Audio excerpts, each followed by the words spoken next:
She's a good kid. She's a good one. Hello, everybody. Oh, look who we have. How are you? It's been a long time. Must be something big happening, huh? You all set?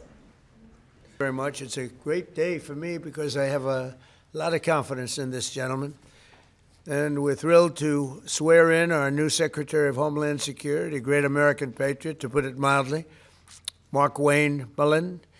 And I want to just say, Markwayne, congratulations. Great. Thank you. You deserve it. You're a great man. Let me also thank Secretary Mullin's beautiful family, including his wife, Christy. Thank you. His sons, Jim and Jace and Andrew, and daughters, Lara, Ivy, Lynette, and other members of the Mullin family. It's a beautiful family. You know this guy, he's our big top wrestling guy. I won't wrestle him for anything. An all-American wrestler, huh? Good, you have good genetics in that family. Proud of you. Thanks as well to Attorney General Pam Bondi, Chairman Jason Smith, Congressman Josh Gottheimer, former Speaker of the House Kevin McCarthy, and many other friends that are gathered with us. It's a great group of people. For 13 years, Markwayne has represented the incredible state of Oklahoma, a state that I won 77 out of 77 counties 3 times in a row, so they like me there. Second was Ronald Reagan at 56. Did you know that? 56, that's not bad. But 77, it's 77 out of 77, I think, right? That's not bad. But he was there in Congress as a member of the House and then as an outstanding United States Senator. And he really has been outstanding. He's been a close and vital partner in helping us secure the border, stop migrant crime, end the scourge of illegal drugs, and make America safe again and make America great again.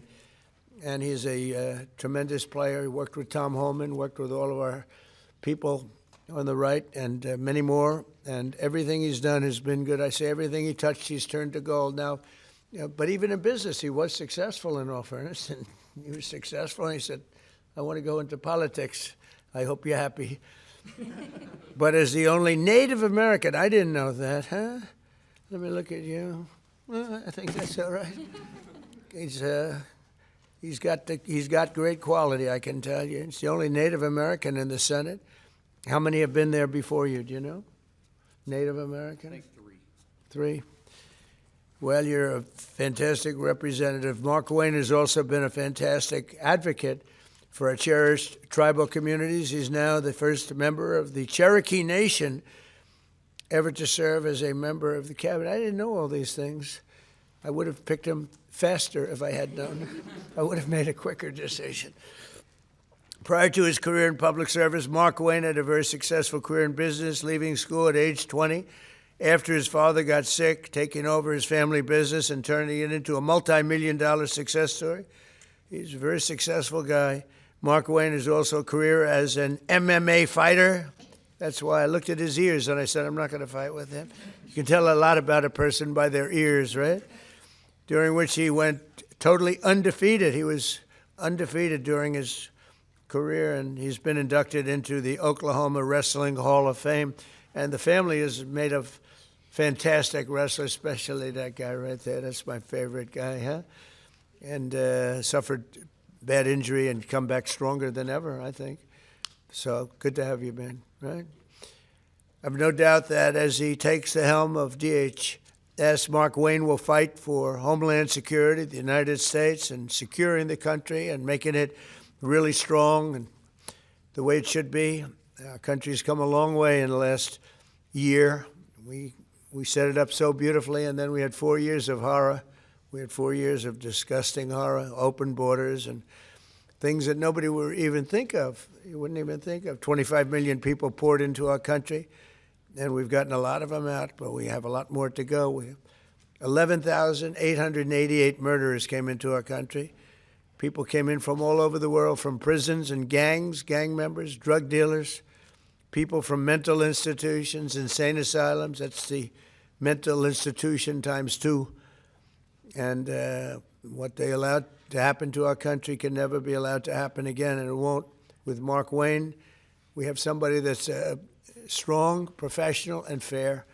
As you know, the department that Markwayne takes over today is currently shut down by radical left Democrat thugs in Congress who have blocked all funding for DHS because they're trying to shield illegal alien criminals, gang members. They want to protect them from being taken out of the country, drug dealers, murderers.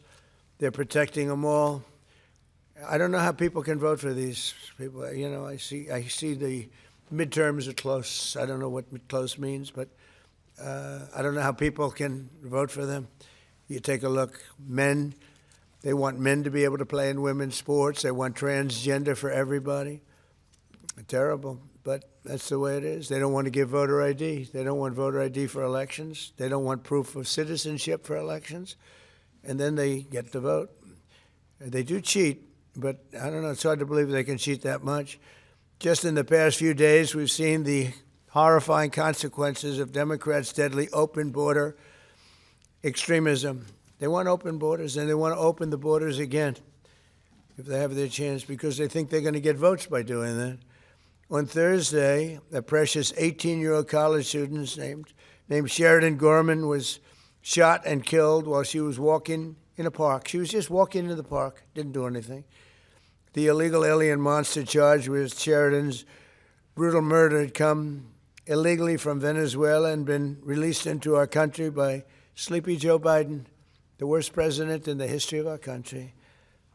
And I don't say that because I think he's fine, he's okay. I don't like him, dislike him. I talk about job performance. That's all I care about, job performance. Worst president in history. And Obama wasn't far behind, by the way. But he was then arrested and released again by Democrat governor, a real slob of a governor, J.B. Pritzker, in the sanctuary city of Chicago, which we could make safe in 2 months, I would say. 2 months if we sent in the group, Tom, right? 2 months would be good. 3 months, very good. 4 or 5 months, it would be great. But they would never call because they don't want to do that. All they have to do is call and ask for a little help. The Democrats in Congress do not care how much American blood they shed in their demented pursuit of open borders. From Sheridan Gorman to Jocelyn Nungary and Laken Riley, their quest to flood our country with illegal aliens has left countless American victims in its wake. They never changed. They see what's happening. They never change. That's what they want. They want to get the votes. With sanctuary and sanctuary cities going at levels that they are, and we've ended a lot. We've done a lot. But for some reason, they love it. It's a sanctuary. You know, sanctuary cities are sanctuary for, it's really a sanctuary for criminals. With Secretary Mullin at DHS, we will continue our record-setting efforts to deport these illegal alien criminals from our country, and we are doing at record levels despite a very unfair court system, a radicalized left court system, and others that I'm not too fond of also. And we'll protect innocent American lives. Every single illegal migrant who is a criminal record must be deported immediately. If they have a criminal record, you got to deport them. And there's a lot that came in under Biden. And Kamala, the great border czar Kamala, who never went to the border, never called Border Patrol, never once called Border Patrol. Can you imagine that, Jim? She's the border czar. She never called Border Patrol. Explain that to me. He's the worst. She was as bad as he was. Going to give him IQ tests next week. Under the Trump administration, we've achieved unprecedented gains on public safety. Yesterday, we were in Memphis, Tennessee, to celebrate the steepest reduction in crime ever recorded. We've been there for about 5 months, and the numbers, nobody's ever seen anything like it. And thanks to our Memphis Safe Task, it's called Safe Task Force, alongside our efforts in Washington, D.C. And what we've done in Washington is amazing. We have Washington as a safe city now. It's been amazing. It's been, if you go back a year and a half, 2 years ago, Washington was one of the most unsafe cities anywhere in the world, let alone this country. And now we have a very safe city. And what they've done with all of the people working, many of the people standing right there, has been incredible. And now we're going to see all of our cities take a big step because of Markwayne In 1 year, my administration, we've created the most secure border in the United States history and the largest drop in illegal immigration ever recorded, slashed the illegal fentanyl crossings on our border by 64%, and accomplished the largest decline in the murder rate in the history of our country, bringing it down to 1,900. That's before my father was born. My father was born a little bit after that. He wouldn't be happy mentioning this because he never liked talking about age, but he lived to be a ripe old age, but that's before my father was born. Think of it, 1,900, we have a record, 1,900. Murders last year were at the lowest level in 125 years, and we're making America safe again. We're doing it at levels that everything we're doing, we're making great. The border is great, the military is great. We're having, by the way, a tremendous success, as you know, in Iran. We had one in Venezuela, and now we're having one in Iran. They have no Navy left. They have no Air Force left. They have no anti-aircraft equipment left, no radar left, no leaders left. The leaders are all gone. Nobody knows who to talk to. But we're actually talking to the right people, and they want to make a deal so badly. You have no idea how badly they want to make a deal. And we'll see what happens. I want to thank Pete Hegseth. The job you're doing over there is really incredible. You and the general and all of the other generals and colonels and captains and majors and everybody else, right? It's a perfect, amazing thing. We make the best military equipment in the world. Now we're going to make it faster. We want to get it faster, but we make the best in the world. We're doing a job. So I'd like to ask Attorney General Bondi to come and do the honors of swearing in a man who's going to do a phenomenal job for our country. And I tell you, your family has to be very proud. You have to be very proud. Absolutely. Everybody wanted this job. I said, there's one man for this job, and I have no doubt he's going to be fantastic. Thank you, Pam. Come on over. Thank you.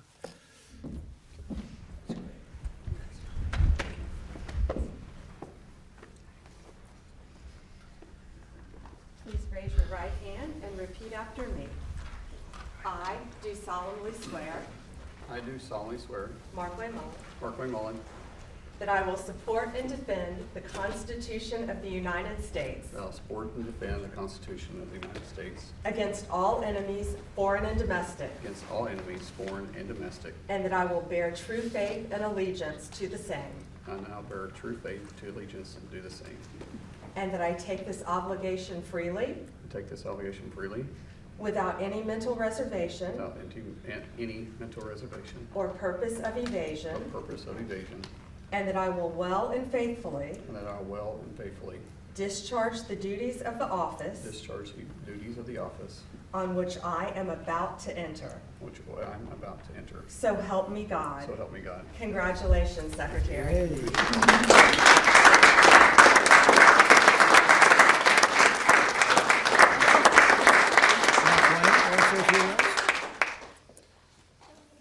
Thank you. I think that was the most nervous I've ever been. It just seems surreal being in the Oval Office and having the President of the United States speak so highly of me and then recognize my family and know my family by name. It's humbling, and I never take it for granted, but I made this very clear that I don't care what color your state is. I don't care if you're red or you're blue. At the end of the day, my job is to be Secretary of Homeland and to protect everybody the same, and we will do that. I'll fight every single day. Today I got the privilege of meeting so many of the employees at DHS. These employees have been there for 30 days without pay. And if you need anything to know their dedication to show up and still protect the homeland that you and I enjoy and the freedoms that we're experiencing, they're working with for free because of political politics. That's all I need to know. I told them, as you're fighting 365 days, understand I'll be fighting 365 days beside you. No one's going to outwork me, and I'm not going to let any of them outwork me. The President has entrusted me with this, and failure is not an option. And so thank you so much, Mr. President, for this opportunity. I won't let you down. Thank you very much. Thank you. I love that expression, no one's going to outwork me. That's a wrestler's expression, isn't it? Huh? That's a good wrestler's expression. Yes, please. Mr. President, Will the Secretary's replacement in the Senate support the SAVE Act and the use of the talking filibuster to get it through? Well, it's not the SAVE Act. It's not called this. It's called the Save America Act. There's a big difference because the SAVE Act, nobody knows what that means. Save America means Save America. And I can't speak for him, but I would imagine that Markwayne, I didn't even ask him the question because who wouldn't support it? Voter ID with a picture. You want citizenship, proof of citizenship. Ideally, you want to end mail-in ballots because there's tremendous corruption. Then we added a couple of things, Markwayne, like I don't think being a great athlete and having a family of great athletes, they have produced great athletes in this family, all-American wrestlers. They especially like wrestling, by the way. And what about baseball? Do you play baseball? Anything? They like wrestling. But I don't think that you would say that his family, and I don't know this for a fact, and I shouldn't say it because I could get myself. Does anybody in your family want men to play in women's sports? I don't think so, Jim, right? I don't think so. I don't think. How would they do? Would they do good wrestling you? They would be in trouble? He said, yes, they'd be in big trouble. It's so crazy. So that would be one. And then we have a few others that we call them the best of Trump. But if you look at transgender mutilization of children, we don't want that. It's the mutilization of children. We don't want that. So generally speaking, I think I can answer that Markwayne would be very much in favor of what I'm in favor of. Would you say that's right, Mark? I can't think of too many things. He might be worse. He might be worse than me. That's my look at his wife is saying. That's right. But so yeah, he's going to be great. Yeah. Do you believe the Secretary will run DHS any differently than Kristi Noem did? What do you hope to see as his priorities? Well, we had a good run. Look, we created the strongest border with the help of that man right there. Tom is so incredible, and he's going to be a big influence here too. There's nobody more professional, nobody better. There's nobody better as a human being. You know, he looks tough, but he's got a good heart, but not too good. Don't make it too good. But you know, we had Tom. We have the safest border we've ever had. We have a lot of assets, but a lot of things we can do, and we're going to do. We have to get criminals out of our country that were allowed in by Biden. Yeah, please. Mr. President, do you support what appears to be a merging agreement coming out of the Senate to reopen DHS? Well, I'm going to look at it, and we're going to take a good, hard look at it. I want to support Republicans, and, you know, sometimes it's awfully hard to get votes when you have Democrats that don't want to have voter ID. They don't want to have proof of citizenship. They don't want to do anything about men playing in women's sports. That's one of the items we put on, you know. And I did that just because it's so popular. You know, they say that's at least an 80-20 issue. No, it's about a 99-1. I don't think it's, what do you think, Pete? Do you think it's 80-20? Who's closer, 80-20 or 99-1? Almost 100. Yeah, I think 100 is really the, so, you know, so I support that, and I support common sense. Would you be comfortable with a deal that involves separating ICE funding from the DHS funding package in order to reopen? Well, they're working on all of that. You know, that's a detail that they'll explain later. Please. Election integrity and DHS measures. Mr. President, since CISA falls under DHS, and given that many credible voices have raised concerns over its premature and possibly likely faulty 2020 election assessment, will you and Secretary Mullin implement reforms at CISA and at DHS to ensure full confidence in future elections, like in the upcoming? About it. We'll talk about it. You know, pros and cons. Look, they used it to try and put me in prison, right? So I can't be thrilled with it. They used that very strongly, very illegally. The Democrats are thugs, and I don't want to say that. It would be nice to everyone get along, but it's a different country than it was years ago. It was very dangerous the way they used it.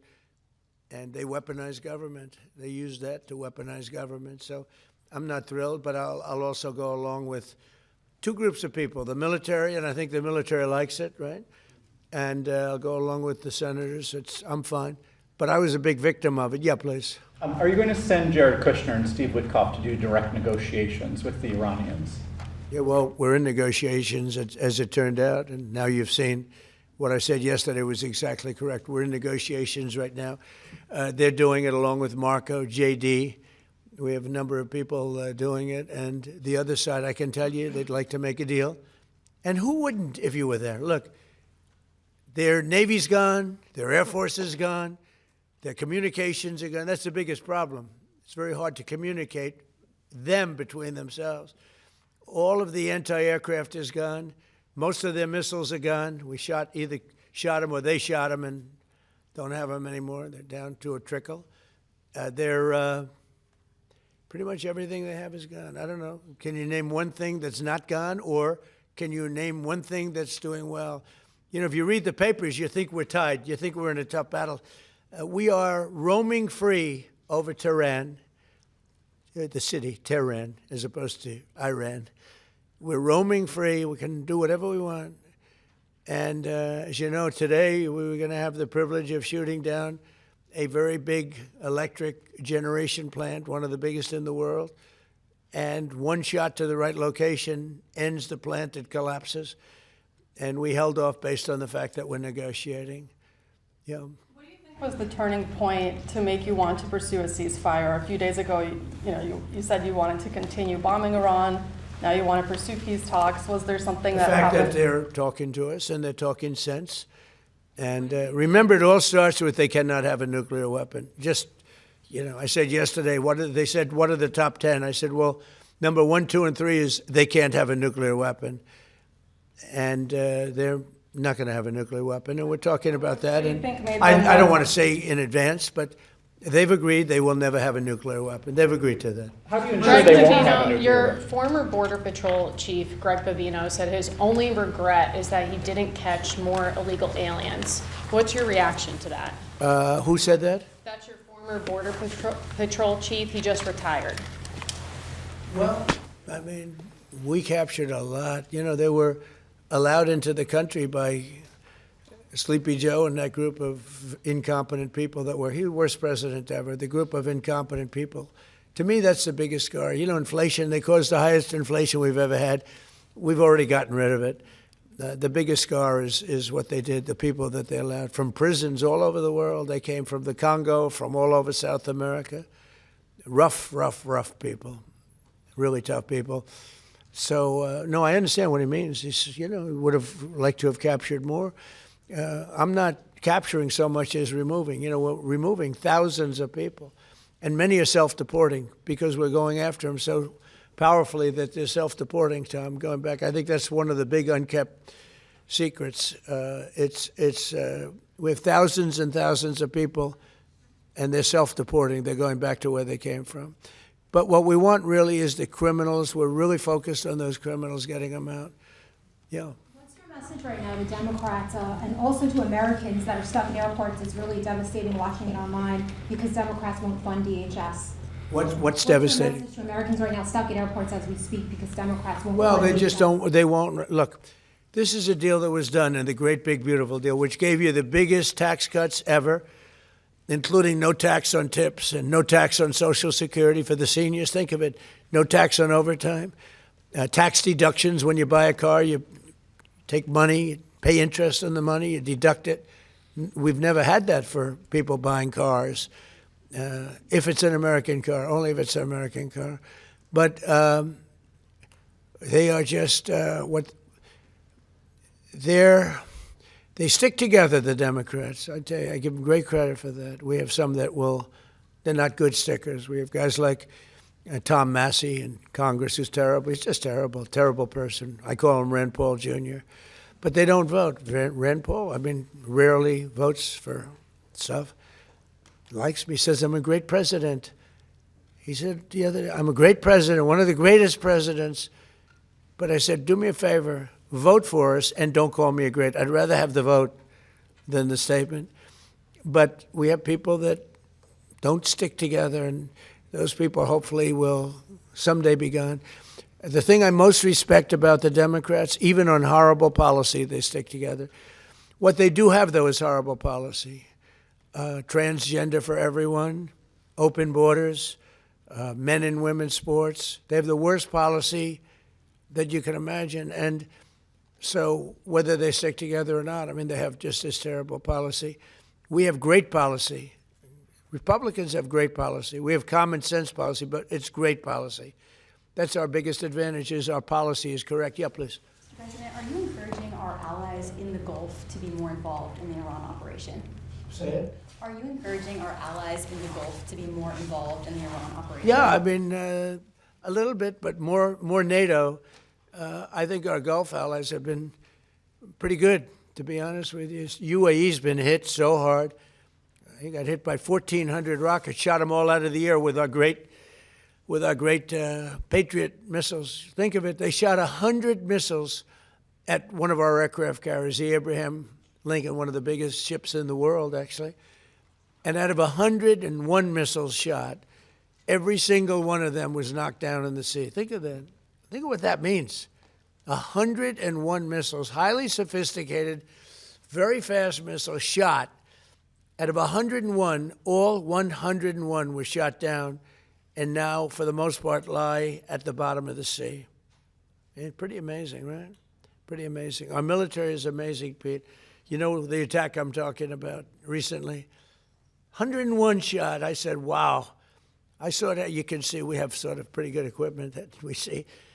It's called the red line. Those red lines were thick, right? I said, that's a lot. And then we saw them one by one just get shot. And these guys that do the shooting, the coolest cucumbers ever. You know, most people, you don't have a lot of time. When a missile's going at 2,500 miles an hour, I don't care how far away it is, you don't have a lot of time. But I watched them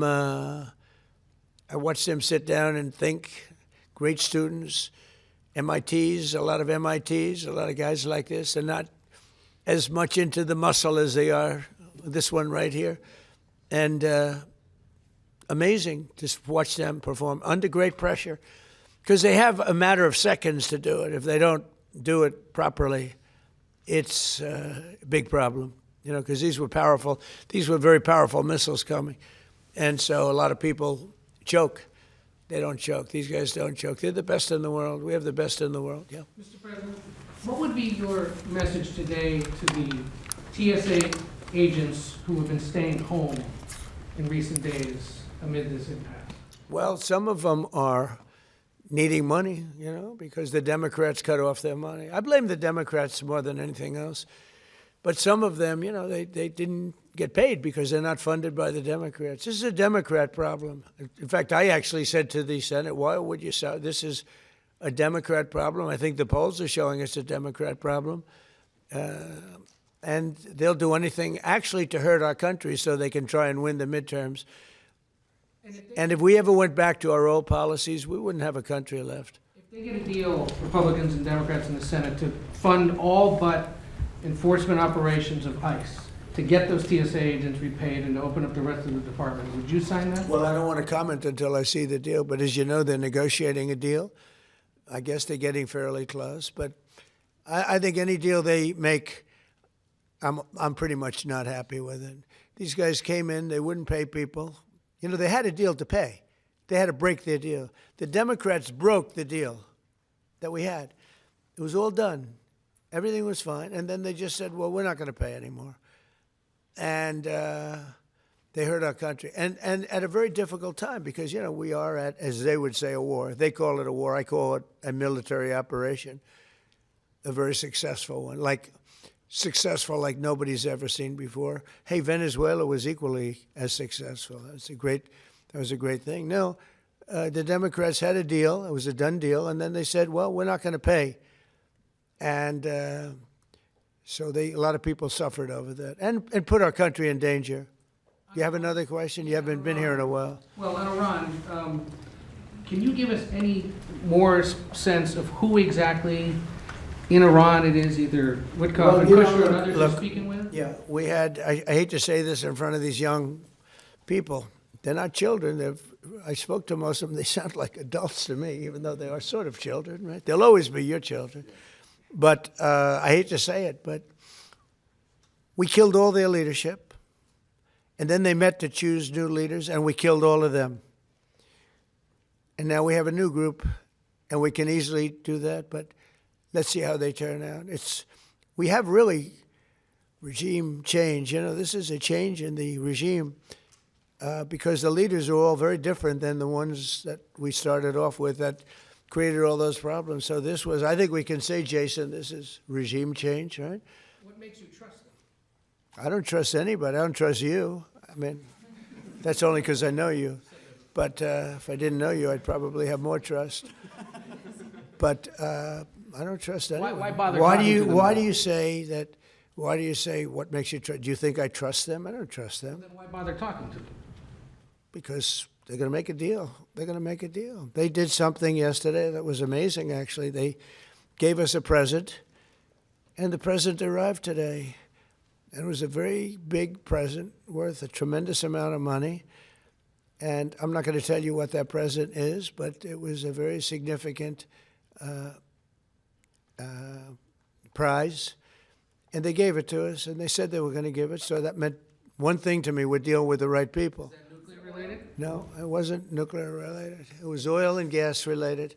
And it was a very nice thing they did. But what it showed me is that we're dealing with the right people. Because, you know, you don't know, because the leadership was killed, all gone. Khomeini, all gone, as the expression goes, the past supreme leader. And then the new supreme leader was racked up, at a minimum racked up pretty good. And everyone else was gone. And then many of the people in the third tier are gone. But we're dealing with a group of people that I think turn out. And the present, the gift they made to us was very significant. And they said they were going to do it, and it happened.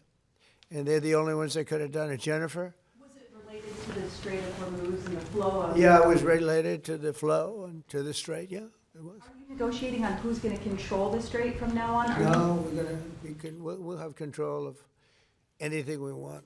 Look, if we can end this without more lives being down, without knocking out $10 billion electric plants that are brand new and the apple of their eye, I'd like to be able to do that, you know. But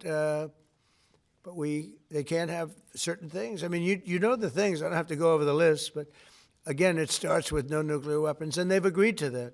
There won't be any nuclear weapons. They're not going to have, and they're not going to have enrichment, any of those things. But look, I hate to say that we're in a very good bargaining position, and I hate to say that they're defenseless because, you know, until that last missile is fired, they have little power.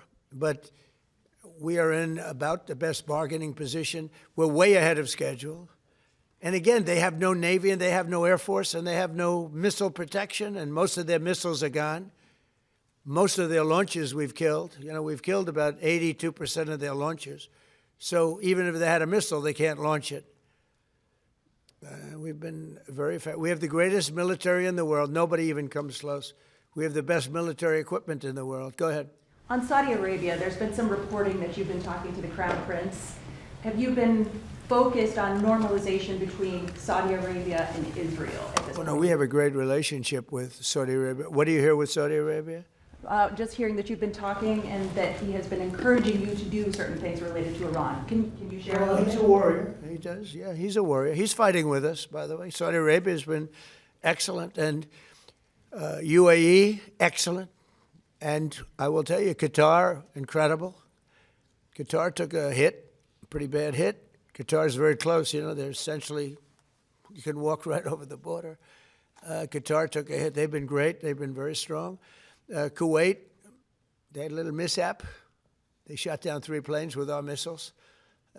They happen to be our planes, but the pilots made it. Can you imagine the pilots making it? The pilots saw what was coming, and they said, those are Patriots. We're not going to escape Patriots, and they got out of there pretty quick, Pete, right? Pretty amazing that they got out.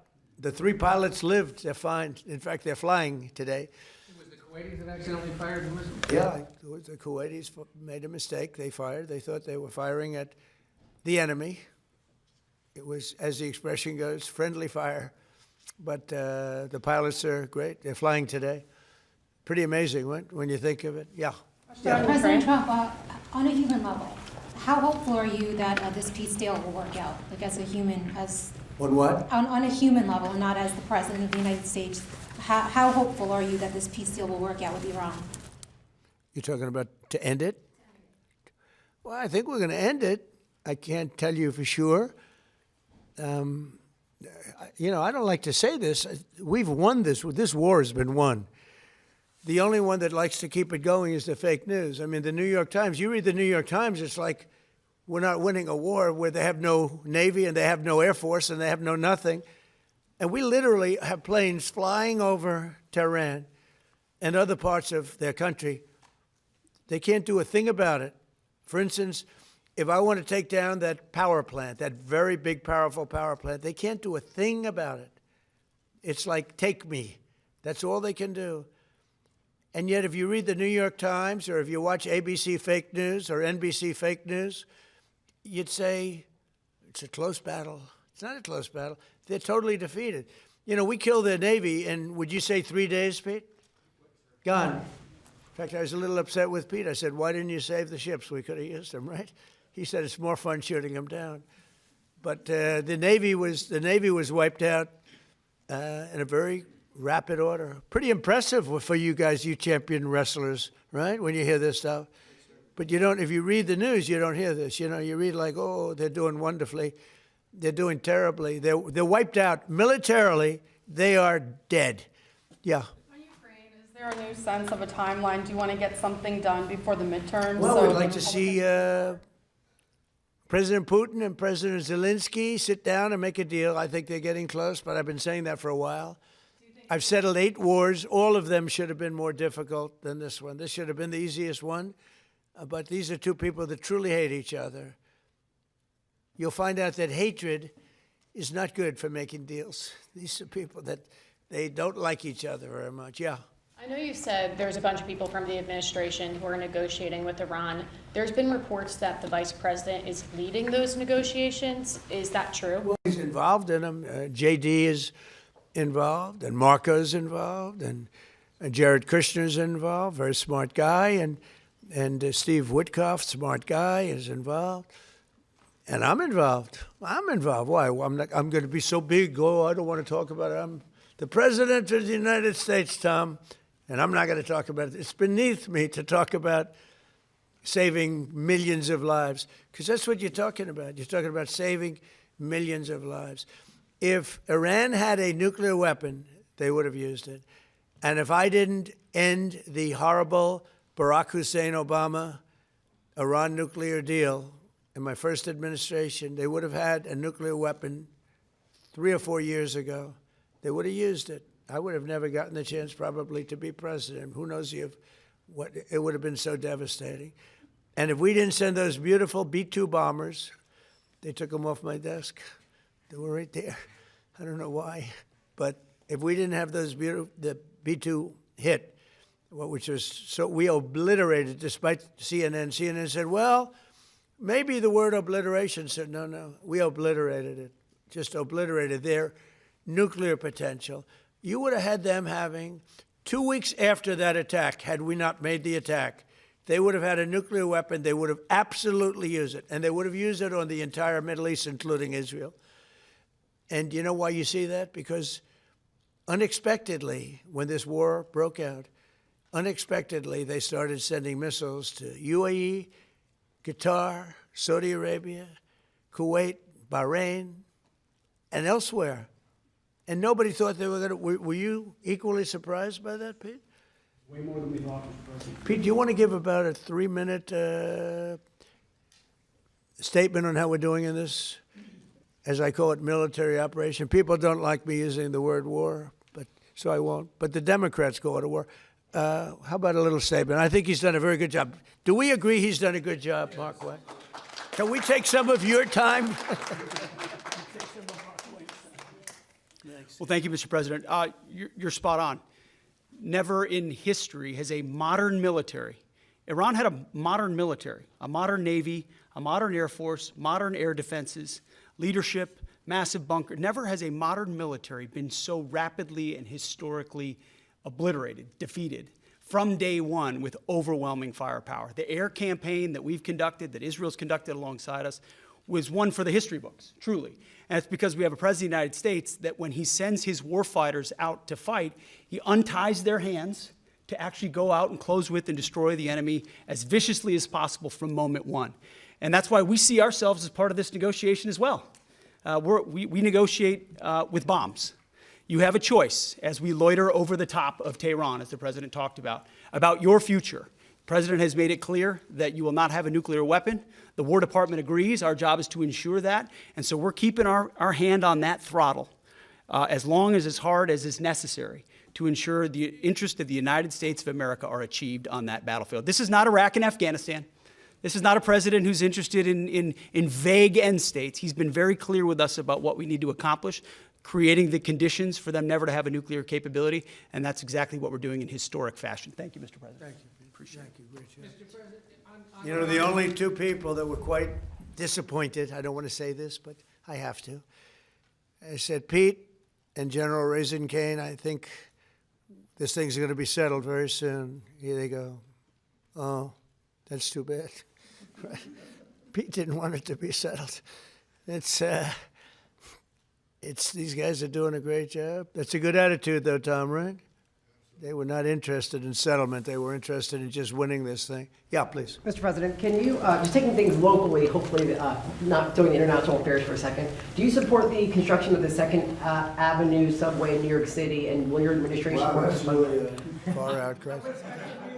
You know, the 2nd Avenue subway has been under construction for, you're a young guy, is longer than you are old, okay? That's been under construction. I haven't heard about the 2nd Avenue subway in 20 years. What the hell kind of a question is that?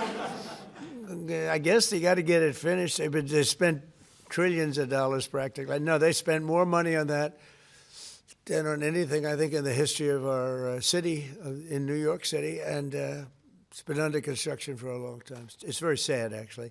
The only thing maybe worse was Gavin Newsom, the governor of California, his train, I call it his train wreck because it's a wreck. That's been years. It's literally 30 times over budget. Nobody's ever seen anything like it. And it doesn't go to San Francisco and Los Angeles like it was supposed to.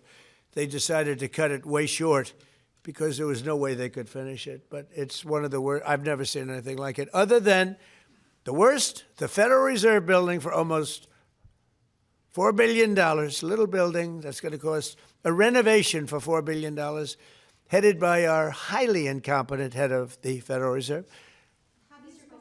Yeah, please. Mr. President, would you be open, are you hoping to see the Senate pursue Reconciliation 2.0 to fund ICE and pass the Save America Act? Well, we'll see about reconciliation. We're certainly talking about reconciliation, I think, Markwayne, right? Do you want to talk about that for a second?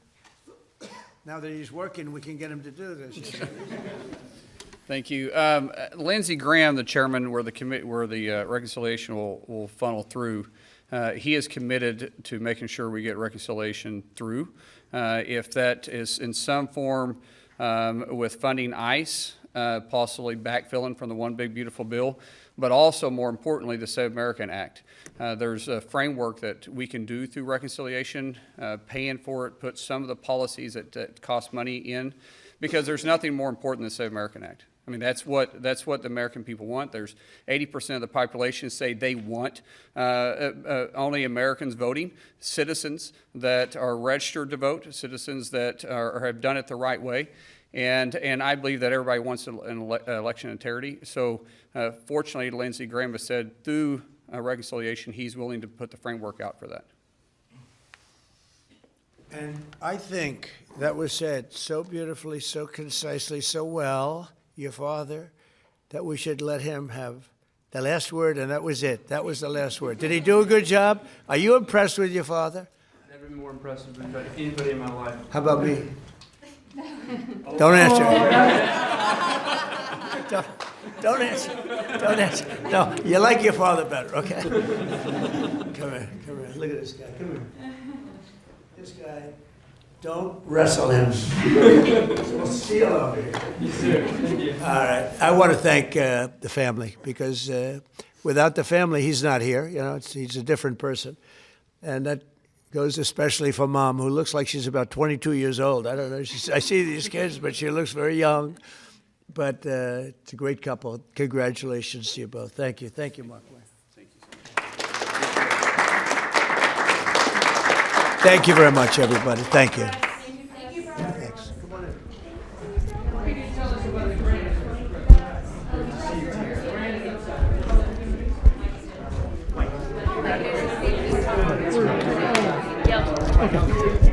Thank you.